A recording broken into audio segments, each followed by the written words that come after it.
Shri Guruve Namah. We're starting with the second paragraph now.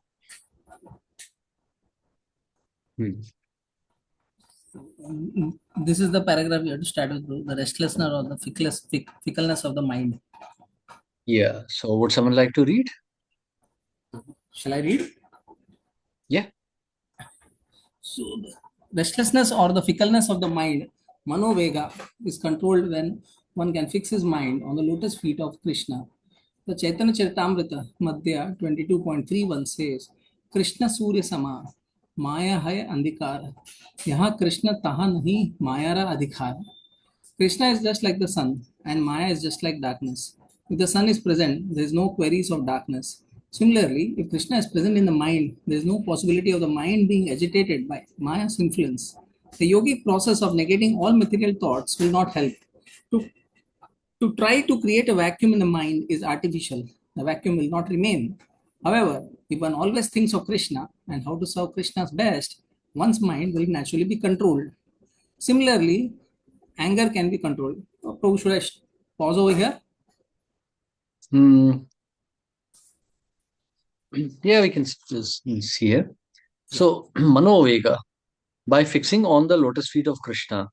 So, in Bhagavad Gita, we have this verse, Vishaya vinivartante niraharasya dehina rasvarjam rasopyasya param drishtva nivartate. That one may give up activities, one may give up activities of sense gratification, but the taste will not go. But so if someone is able to acquire a higher taste, then this lower taste can be given up. So if one meditates upon Krishna, then Maya can be forgotten. Because it is the nature of the living entity to always seek pleasure. Anandamayo bhyasat. The living entity will always seek pleasure because it is Anandamayi. The living entity by nature is Satchidanand. So when it is under the spell of illusion or Maya, the propensity to seek pleasure remains, but the object of pleasure diminishes. The object of pleasure in the spiritual world is Krishna. He is the source of all Ananda. But when the living entity comes under the spell of Maya, under some momentary forgetfulness, that tendency to seek pleasure remains, but the object of pleasure is gone. So it tries to replace that object with another one, and that is Maya. That is illusion. Therefore, the living entity is making so many different arrangements in this material world to be happy. And always it meets frustration, but still it tries to find new pleasure. Punah punascharvita charvinanam. Seeking pleasure from material nature, knowing well that this material nature is not giving any pleasure. It's only increasing the misery. So negating the thoughts of material. So the yogic process essentially is pratyahar, to give up all these negative thoughts. So essentially there is niyam and pratyahar, to give up all negative activities. But that's not the end in all. And that's not the end of the process. Simply pratyahar is not going to help when the living entity is infected by Maya. Because with pratyahar, with niyam and pratyahar, one may be able to stop the sinful activities, but one will not be able to stop the sinful desires. One may even stop sinful thoughts. I may not desire to have illicit sex, but the tendency for illicit sex remains in my heart. I may not try to think of women, but the desire to associate with women is still there. But when I think of Krishna, then this desire to associate with women just goes away. Because then I am associating with Krishna. Because Krishna is same as his own name. So when I am chanting the holy name, when I am meditating, this illicit desire completely becomes eradicated from the heart and I become established in Brahman. So mind can be also controlled by always thinking of Krishna. This is the meaning of thinking of Krishna. Man manaha bhava mad bhakto mad yaji mam namaskuru. Always think of me, become my devotee, worship me, offer your obeisances to me. So this is the meaning of thinking always about Krishna. Hare Krishna. Yes, Prabhu. So here, so there are so many ways we can always engage our mind in Krishna. We can try to engage our mind in directly in the service of Krishna. We can engage in Navvidha Bhakti. Also, we can engage in how to how do we reach people and inspire them to take up bhakti? There are so many ways by which we can always think about serving Krishna and Hmm. his and propagating the message of Lord Krishna. So all this thing, a lot of thought and mind is required. If one is engaged in this, then automatically then he will not be thinking about sense gratification, Hmm.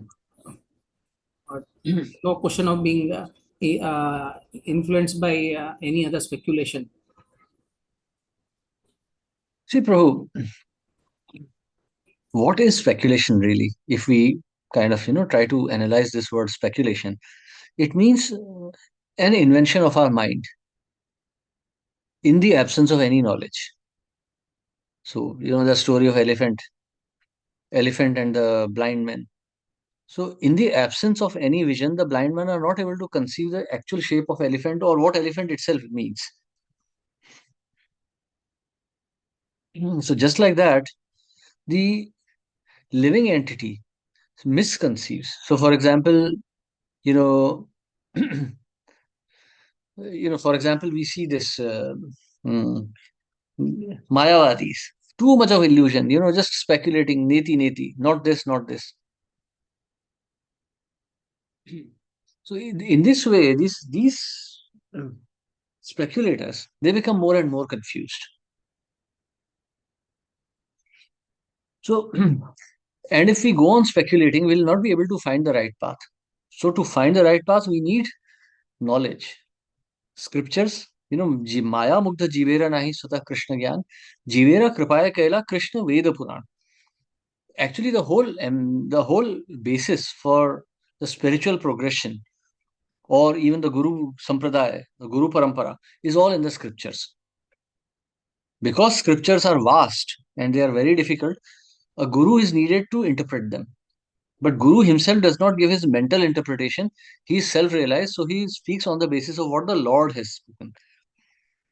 But the basis always remains the scriptures. Jivera Kripaya Kaila Krishna Veda Purana.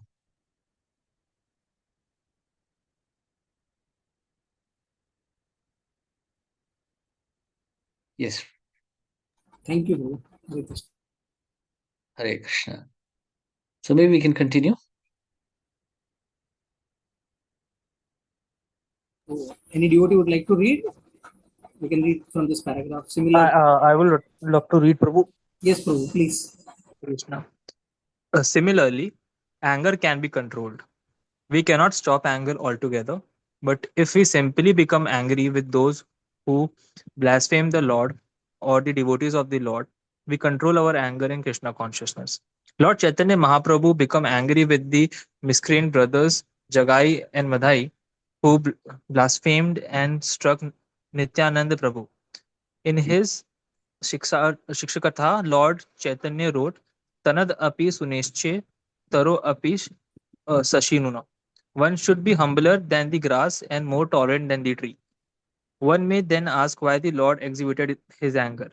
The point is that one should be ready to tolerate all insult to oneself. But when Krishna or his pure devotee is blasphemed, a genuine devotee becomes angry and acts like a fire against the offender. Krodha, anger cannot be stopped, but it can be applied rightly. It was in anger that Hanuman set fire to Lanka, but he is worshipped as the greatest devotee of Lord Ramchandra. This means that he utilized his anger in the right way. Arjun serves as another example. He was not willing to fight, but Krishna incited his anger. You must fight. To fight without anger is not possible. Anger is controlled, however, when utilized in the service of the Lord. As the urges of the tongue, Yeah, we can. Prabhuji can pause. Okay, okay, Prabhu. Hare Krishna. Hmm. Hare Krishna. Thank you, Prabhu. The urges of the anger. So in the second chapter, actually, Krishna has explained this, Kamat Krodho Vijayate.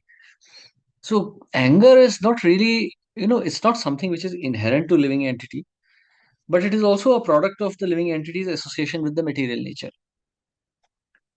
So Kamat Krodho Vijayate. And where does Kama come from? Dhyayato Vishayana Pumsha, Sangasteshu Pajayate, Sangat Sanjayate Kama. So, simply because of contact of material nature, the living entity experiences attachment, lust, and eventually anger. This anger is going to come. But it is not something which can be wished away, but it is something definitely that can be utilized in the service of the Lord. However, for that to happen, one must understand the difference between love and lust. आत्मेंद्रिय प्रीति वांछा तारे कहे काम कृष्णेंद्रिय प्रीति इच्छा धरे प्रेम नाम.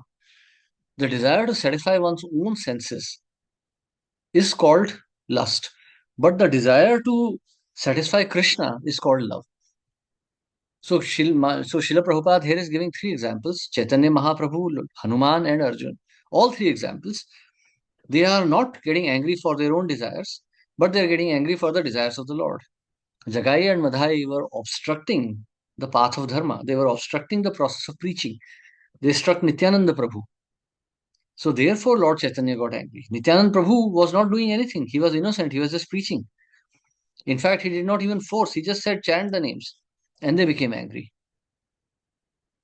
And they hit him. So Mahaprabhu became angry. Lord Hanuman had nothing personal with Ravana or the Rakshasas or anything. But because Ravana had abducted Sita Mata and he was obstructing the will of the Lord, he became angry. And likewise for Arjun. Now, Arjun's case is the most interesting here because Arjun is not getting angry. Duryodhan and his brothers and all their supporters are also obstructing dharma. They are obstructing the will of the Lord. But out of the spell of ignorance, under the influence of Maya, Arjun is not getting angry. So we can see very carefully the distinction here that Arjun is not getting angry because of Maya. Lord Hanuman became angry because of the will of the Lord. So we can see that even anger can be used in the service of the Lord, provided it is appropriate in the service. So there is no personal desire, but the desire of the Lord. Then it can be used, otherwise, it will be sinful. Hare Krishna. Yes, Prabhu. Yeah, Prabhuji. So in the Hmm. present situations, how in the present world, like if there is no like war like situations, everything, but there can be situations like there may be a small debate of a clash of opinions or something like that. So at that time, how a devotee should take a stance, like there can be a discussion on Hmm. theism versus atheism, or we say there can be a discussion on the Nirankar feature of the Lord and the Akar feature of the Lord.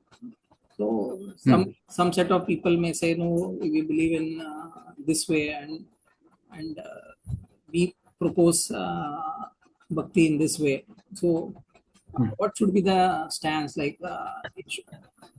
how devotees I should didn't get your question, behave? Prabhu. I'm talking about real life situations, Prabhuji. We normally Huh. come across situations among our peers or among the people we interact. So we come across Hmm. situations where an idea is challenged. Ideas like Hmm. existence of God, ideas like worship of the Lord or acceptance of the Lord in the form of formless form of the Lord, or it could be like accepting the Lord as a form. So when Hmm. situation of such a kind arises, so first point is, shall we enter into a discussion or a debate type of thing, or we should refrain?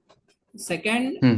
is, if we enter it, so to what should be our mood in that way? Because there's a tendency that when we enter into a debate, then we can also lose our tempo and we can become a little bit angry. Hmm. So these are real Now life this is situations which are what devotees normally come across. Almost most of them come across if people or people among the peers see you as devotee, so they will always put you in these situations. And I have come across this many hmm. times.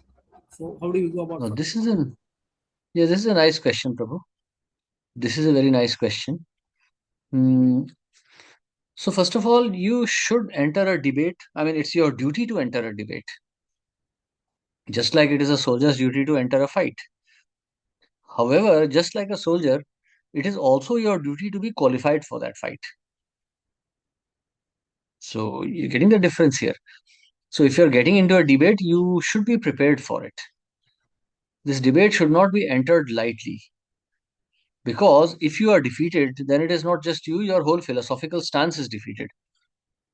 That means you let the Acharya Parampara be defeated there. So therefore, you should carefully choose your debate and see if you are qualified to enter and defeat the enemy, then go ahead. Otherwise, you could get into more trouble. It could be sometimes even simple solutions, like simple situations where we are in general talk and suddenly a situation arises, like some time before is one of my student asked, so sir, so you go to the Hare Krishna temple? That's what his question of curiosity was. I said yes. So then I asked him, like, have you ever visited any temple, or have you visited ISKCON temple in Khargar? So he said, no, sir, because my mother proposes that God has no form, so I rarely go to temples. So Hmm. now after this, I didn't go into the discussion because I felt like I was more on the at that time I was more serious. It was in a serious note. I was thinking about covering my syllabus, but then I didn't take it up after that. So, but then sometimes Hmm. there can be insistence, like what. So, what do you think? Like, I am following this. So, what do you think? Or some people may say, no, God has no form. So, at that time, Hmm. definitely, it is important that a devotee should enter into that discussion or a debate. There Yes. is a So challenge. you can directly quote Bhagavatam here, Vadanti tat tattvavidas tattvam yad jnanam advayam brahmeti paramatmeti bhagwan iti shabdyate. That yes, God has no form and he also has a form. I mean, if we have a form and we can enjoy ourselves, then why can't the Lord do that? Even if we accept your contention that Lord has no form, then how do we have a form? So why is it not possible that Lord can take a form? So unless we are on the caliber of Srila Prabhupada, where we can completely defeat with lots of assertions from Upanishads and every place, we should at least use common sense and give them very basic explanations and avoid further debates. Because this debate is not going to end with any conclusion. People will become more and more, like Prabhupada says, we should see what is the mood there. Is he really seeking some help, or is just out there to debate? Then we don't waste our time. If someone simply wants to like debate with us. Yes, but in certain times it is very healthy situation, and Hmm. we also need to present our point in a proper way, in a concise way. So we Hmm. know that it will not be a heated argument. The opposite party is not going to be like a opposing thing. Like in a case like Hmm. in case of student, okay. So we need to propose this idea that God has a form also. Okay, so we can put it in a very neat and concise way so that it can be a concept on which the student can ponder over in the future. Okay, otherwise there is no other way. Children nowadays are becoming either atheist or they are more like formless worshippers. They just say we believe in God, but they are not, because as long as a person accepts the form of the God, then only there is a question of service. So otherwise Yes. it's not possible to serve a formless personality of God. Yes. So, of course, but that requires a little more of, personal association. One argument is not going to solve the matter But of course, what, because it is as not you even. said, that Hmm. one should be prepared, one should be always Hmm. deep rooted in philosophy, and should be reading scriptures in a pure devotional mood. Then only one should enter into debate. So that is a very nice point which you told. So definitely acceptable that. Yeah. Eventually, we bring them to the platform. Like when Srila Prabhupada was with Dr. Mishra, he was not arguing directly with him. They would have their discussions, but Prabhupada would not go too much into arguments with him because he was not Prabhupada's target. Prabhupada's target were his students.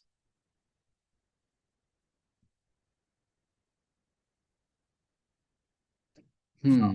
True. But then, like, you should know who your audience is. It's not that we just keep on debating and discussing with each and everybody.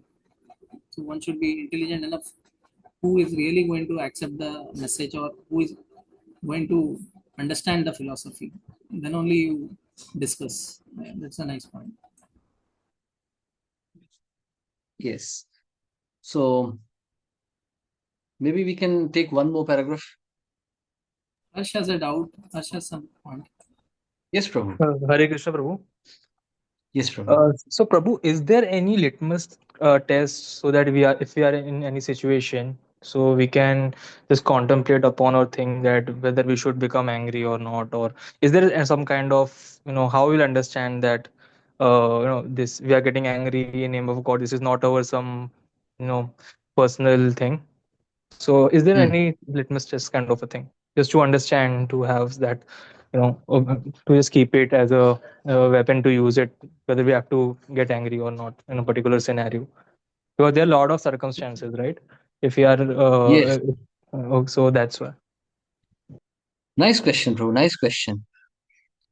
So you see, Prabhu, as long as we are materially attached, anger will come. That is bound to happen. So that's why yogis control their anger.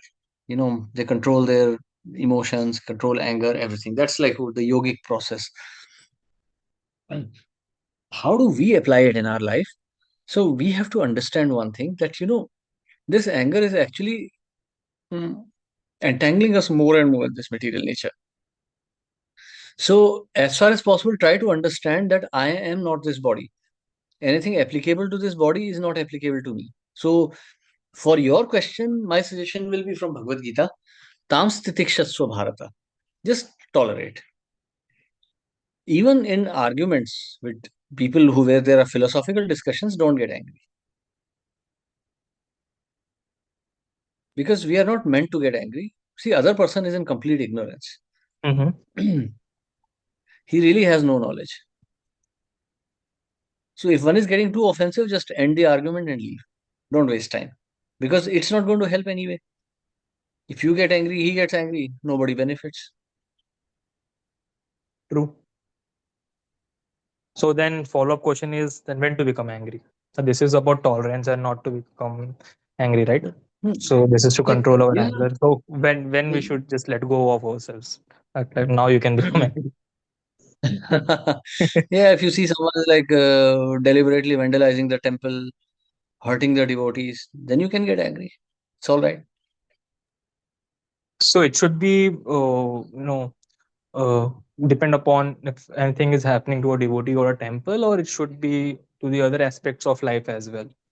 Like, you Other know, aspects also, like if someone insults your parents, it is your duty to get angry. okay.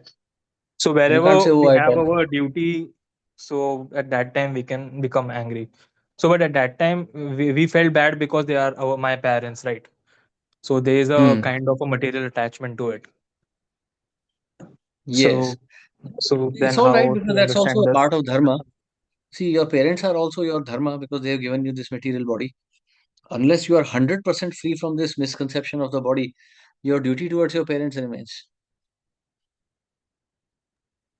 Okay, okay, It remains there, your duty, but try to minimize it. Try to minimize this attachment itself.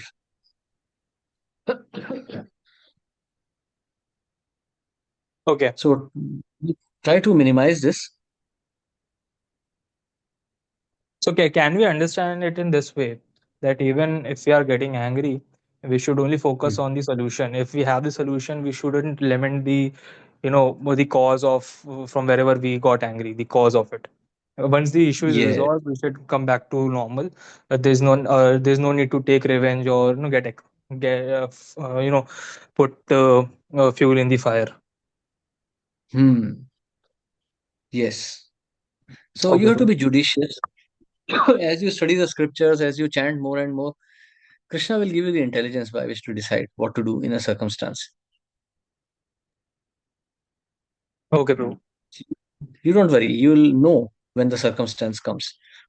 For Mm-hmm. example, like, so many times situations will come, you will naturally get angry. Like sometimes you're traveling by train and someone is speaking too loudly, you feel angry. It's all right, but just learn to like kind of tolerate it. Tolerance doesn't mean that we just keep boiling inside. It means just we say we let it go. Mhm. Okay, Prabhu. I asked this question because there are earlier I used to get angry over a lot of things, and suddenly when I started reading, started chanting, it took a while, but things didn't impact me that much. But the people around Hmm. me now feel that what I have got the feedback that I should keep my point. I should be more kind of avoidant against things. You have that anger, but personally, I don't feel that way that I should get angry on a particular situation or a person. But that what I get the feedback that you should show that guy, or no, you should be at the top, or whatever. These things happens with me in office Even as well, and in college also. But I didn't do that. But it tends to shed the picture that a person is coward, or he doesn't stand up for himself or something. That's why the question. Yes, no, you need to stand up for yourself. There's a story in this regard. Like there was a snake which became the cobra, which became a disciple of Narad Muni, and Narad Muni then Narad Muni then the snake became very peaceful. He surrendered to Narad Muni. Then Narad Muni said, don't hurt other living entities. So snake obeyed that. So one day he came back and he was in a bad shape, completely beaten up. So Narad Muni asked him what happened. So he said, "Oh, actually, some people came and they beat me up." So Narad Muni said, "No, don't be a fool. You know, it- you don't have to bite men, but you can still raise your hood. When a cobra raises hood, men just run away. It's so scary." So he said, you can still raise your hood. You don't need to bite anyone. That means that you can still show some anger, but you don't really need to feel that angry. Just defend yourself and stay away from that situation. Cool. Makes sense, bro. Thank you for the answer. Hare Krishna. Hare Krishna. Okay, so we stop here today. Thank you very much, everyone. Hare Krishna. Srila Prabhupada So, ki back to jai. you, sir. Srila Prabhupada ki Thank you all so devotees. thank you so much, Prabhu. Hare Krishna. Hare Thank you Krishna so Krishna. much. Prabhuji, Thank thank you you. very much. Thank you. Hare Krishna.